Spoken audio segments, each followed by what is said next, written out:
सबसे पहले आपको ये करना होगा कि घुटने में अगर पेन है तो घुटने पर जोर डालने वाला कोई भी काम करना बंद करना होगा। तेज तेज चलना बंद करना होगा। उबड़ खाबड़ रास्ते पर चलना बंद करना है। सीढ़ियों को ज्यादा चढ़ना उतरना बंद करना है और पहले अपने घुटने को ठीक करना है और इस तरीके से ठीक करना है कि जोर ना पड़े। तो आज हम ऐसे ही कुछ एक्सरसाइज करेंगे जिससे आपके घुटने पर बिल्कुल जोर ना पड़े, लेकिन इन अंगों का यौगिक क्रियाओं के द्वारा पूरा नस नस जो है आपका खुल जाए, मांसपेशियां फ्लेक्सिबल हो जाए, ताकि आपके शरीर को एक पोषण मिल सके, सपोर्ट मिल सके और दर्द से बिल्कुल राहत मिल सके। चलें, सबसे पहले पैरों को सीधा कर लीजिए। आप ये सारे अभ्यास कुर्सी पर बैठ करके भी कर सकते हैं, बिस्तर पर भी बैठ करके कर सकते हैं। पैरों को ऐसे सीधा करके हल्का हल्का ऐसे ऐसे बाउंस करना है। इससे पूरे जो पैर है वो आपके एक्टिव होंगे। कोशिश करें घुटने जितना सीधा हो सके सीधा करके रखें। पीछे अगर सपोर्ट लेकर के बैठना है तो जरूर बैठे, दीवार में या पलंग में, जहां भी आपको सपोर्ट मिल सके सपोर्ट लेकर के बैठे, ताकि किसी भी ऑर्गन पर आपको जोर न पड़े। ऐसे पैरों को हल्का सा सेट करें। उसके बाद अब हम घुटने की यौगिक क्रिया शुरू करेंगे। हथेली को अगल बगल में ऐसे आराम से रख लीजिए। सबसे पहले दाहिने पैर पर आए। यहाँ पर जो ये कटोरी वाला पोर्शन है घुटना का, जो पटोला है, इसको क्या करना है, आपको सांस भरते हुए इस पर दबाव डालना है, थोड़ा होल्ड करना है, पूरे जंघा तक खिंचाव आएगा, उसे फील करें, थोड़ा रुके और रिलैक्स हो जाएं। 1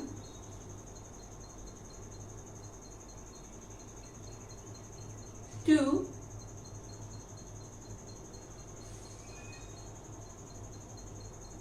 3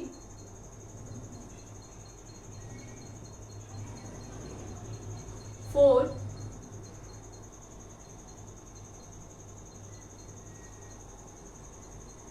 5। इस पैर पर आए। अगेन सांस भरते हुए आपको यहाँ पर दबाव डालना है घुटने पर। इसका जो पिछला हिस्सा है पूरा मैट की तरफ प्रेस होगा ऐसे, और थोड़ा देर आपको रुक करके रिलैक्स होना है। 1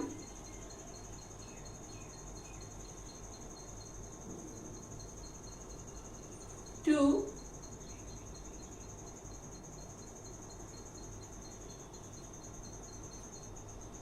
3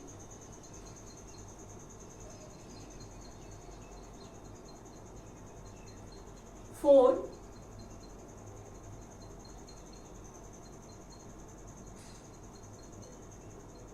5। रिलैक्स हो जाइए। अब अगला जो अभ्यास करना है उसमें आपको पैर को ऐसे खींच करके बिल्कुल अपने शरीर के पास ले आना है।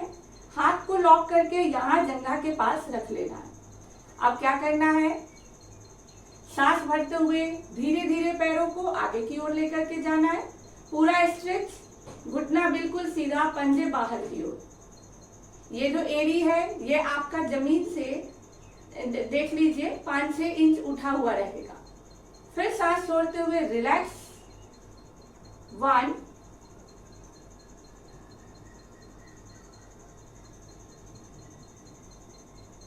2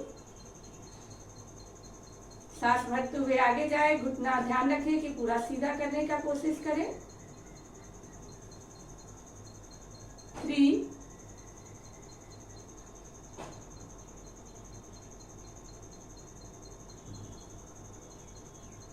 4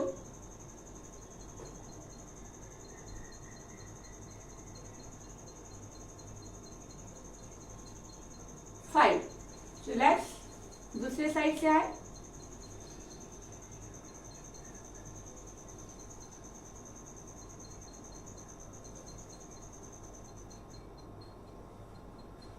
1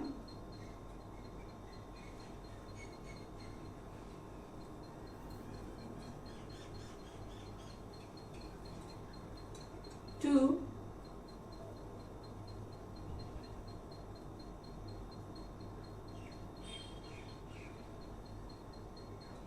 3 4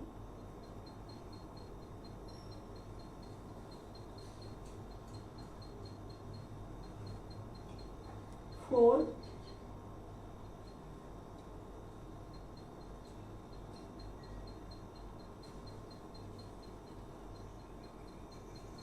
5। रिलैक्स हो जाइए। अगला अभ्यास, मैं आपको 5 टाइम्स बता रही हूँ, लेकिन आपको कितना टाइम्स करना है? कम से कम 10 टाइम्स करना है, तो ज्यादा लाभ मिलेगा। ठीक है, वीडियो लंबा होगा इसलिए 5 टाइम्स। अगले अभ्यास में पैर को ऐसे पास लाइए, हाथ को कर लीजिए लॉक और यहाँ पर रख लीजिए। अब क्या करना है आपको, ये जो आपका तलवा है ये आपके ऐसे मैट पर ही रहेंगे पास में, और धीरे धीरे ऐसे खींचते हुए इसे अपने बिल्कुल शरीर के पास लाना है। जितना ला सकते हैं लाएं। जब आप धीरे धीरे इसको पास लाएंगे तो इस पोर्शन पर, घुटने वाले पोर्शन पर खिंचाव उत्पन्न होगा और घुटने के पीछे वाले ये जो हिस्सा है यहाँ पर दबाव उत्पन्न होगा। इन खिंचाव और दबाव के जरिए आपके जो नसें हैं वो खुलेंगी, मांसपेशियां फ्लेक्सिबल होगी, जिससे नसों मांसपेशियों को पोषण मिलेगा।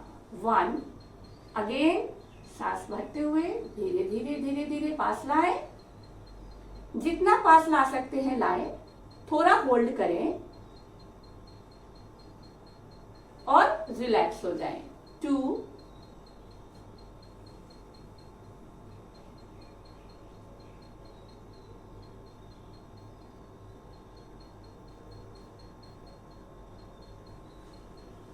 3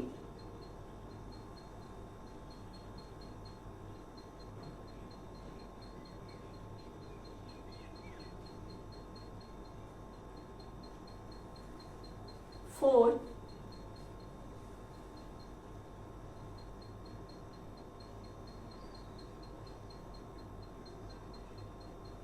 5। रिलैक्स हो जाए, दूसरे पैर से आए, धीरे धीरे खींचिए खींचिए। हल्के फुल्के दर्द हो सकते हैं, कोई बात नहीं। अगर दर्द ज्यादा है धीरे धीरे करें। 1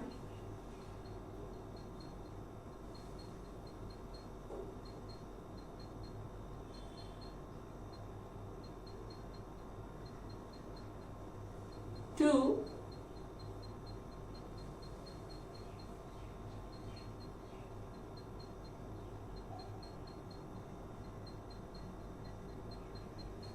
3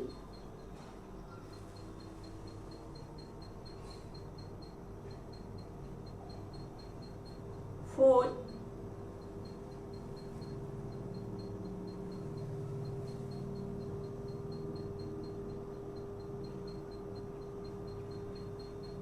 5। रिलैक्स हो जाइए। पैरों को फिर से थोड़ा सा शेक कीजिए ताकि पैर पूरा एक्टिव रहे। जब आपका पैर एक्टिव रहेगा और घुटने पर जोर नहीं पड़ रहा, आपके पूरे पैरों में रक्त का प्रवाह बेहतर होगा, जिससे आपके दर्द पीड़ा को कम करने में आसानी होगी। क्योंकि शरीर अगर मजबूत रहेगा, पैर मजबूत रहेंगे तो दर्द पीड़ा कम होंगे ही होंगे। ठीक है, चलें अब एक मास्टर अभ्यास जो है वो कैसे करेंगे देखिए। पैर को धीरे धीरे ऐसे ले आइए, हाथ को फिर से लॉक करके आप यहाँ रख लेंगे और ऐसे घुमाएंगे। सांस भरते हुए पूरा ऊपर की ओर, छोड़ते हुए नीचे की ओर। 1 2 3 4 5। रिलैक्स होइए। अब इसे आपको अपोजिट साइड से भी करना है, ऐसे। 1 2 3 4 5। रिलैक्स हो जाइए। दूसरे पैर से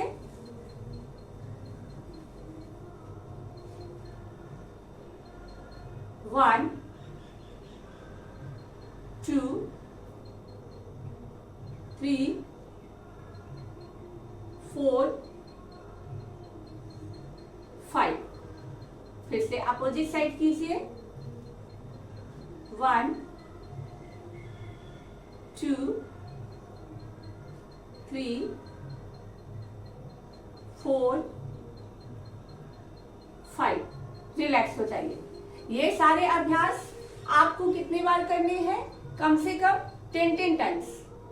अब बता देती हूँ आपको कि अगर आपके घुटने में बहुत ज्यादा दर्द हो रहा है, ठीक है ना, बहुत अकड़न हो रही है, तो आपको साथ के साथ कुछ घरेलू नुस्खे भी अपनाने हैं, आयुर्वेदिक नुस्खे भी अपनाने हैं, ताकि जल्दी से जल्दी आपको लाभ मिले।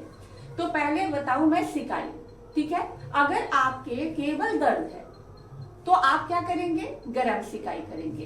गरम सिकाई के लिए तवे पर कढ़ाई में कहीं भी रेत गरम कर लीजिए या सेंधा नमक रख लीजिए, थोड़ा सा 100-150 ग्राम, आप उसको सिकाई के लिए, और उसको गरम करके जो कॉटन कपड़ा है उसमें डाल करके 3-4 लेयर बना लीजिए, और फिर वहां पर आपको सिकाई करना है चारों तरफ, ठीक है। केवल यहाँ नहीं, इस चारों तरफ के रीजन में जितने हैं ये सारे पिछला हिस्सा, यहाँ पर हल्के हल्के सिकाई करना है 10-15 मिनट तक। बहुत तेज गर्म नहीं होना चाहिए, नहीं तो आपकी जो मांसपेशियां हैं उसमें फिर वो विकार उत्पन्न हो जाएगा। सिकाई कर लीजिए। अब अगर दर्द के साथ सूजन है या कोई ऑपरेशन हुआ है, ठीक है ना, सूजन की समस्या है, तो आप क्या करेंगे? तो ठंडी सिकाई जो है वो ज्यादा लाभकारी होगा। उसके लिए आइस पैक आता है, या आपके आइस है तो उसे भी कपड़े में लपेट करके अच्छे से, लेकिन ज्यादा आपको गीला नहीं करना इस जगह को, तो उसकी भी सिकाई कर ले। आइस पैक अगर ले ले, हमेशा दर्द रहता है तो एक मार्केट से उसे फ्रीजर में रख के ठंडा करके उससे सिकाई करे 10-15 मिनट। अब ये जो सिकाई करना है वो कम से कम सिकाई के बीच में, एक सिकाई से दूसरे सिकाई के बीच में आपको 3 से 4 घंटे का गैप होना चाहिए। ये नहीं कि आपको दर्द है तो हर घंटे सिकाई करें, नहीं, उससे भी आपको नुकसान होगा। ज्यादा करने से स्किन, नसें सभी प्रभावित होंगी। तो कम से कम 3 से 4 घंटा गैप, मतलब मोटा मोटी समझ लीजिए आप कि सुबह, दोपहर, शाम आप सिकाई करें, इससे ज्यादा सिकाई ना करें। उसके अलावा आपके घर में अगर तिल का तेल है, आयुर्वेद में कहा गया है कि तिल का तेल जो है उसका तासीर बहुत अच्छा होता है, गर्म होता है, जो कि दर्द पीड़ा वालों के लिए बहुत अच्छा है। तो जनरली सभी के घर में, पूजा घर में तिल का तेल होता है, नहीं है तो ले लीजिए। और अगर बिल्कुल नहीं है तो सरसों तेल में भी लहसुन, अजवाइन को आप जला करके उसको छान करके किसी बोतल में रख लीजिए और उसकी मालिश कीजिए 2-3 बार, ठीक है। इतना करें, उसके बाद एक्सरसाइज करें, आप देखेंगे धीरे धीरे आपके दर्द बिल्कुल गायब हो गए हैं। तो कुछ दिन तक करें, आपको अगर असर होता है तो जरूर कमेंट में बताएं कि हाँ ये कारगर है नुस्खा, ताकि आगे भी लोगों को मोटिवेशन मिल सके, योग आयुर्वेद से जुड़ सके, नेचुरल तरीके से आप अपने आप को हील कर सके। मिलते हैं नेक्स्ट वीडियो में। राधे राधे, जय श्री कृष्णा।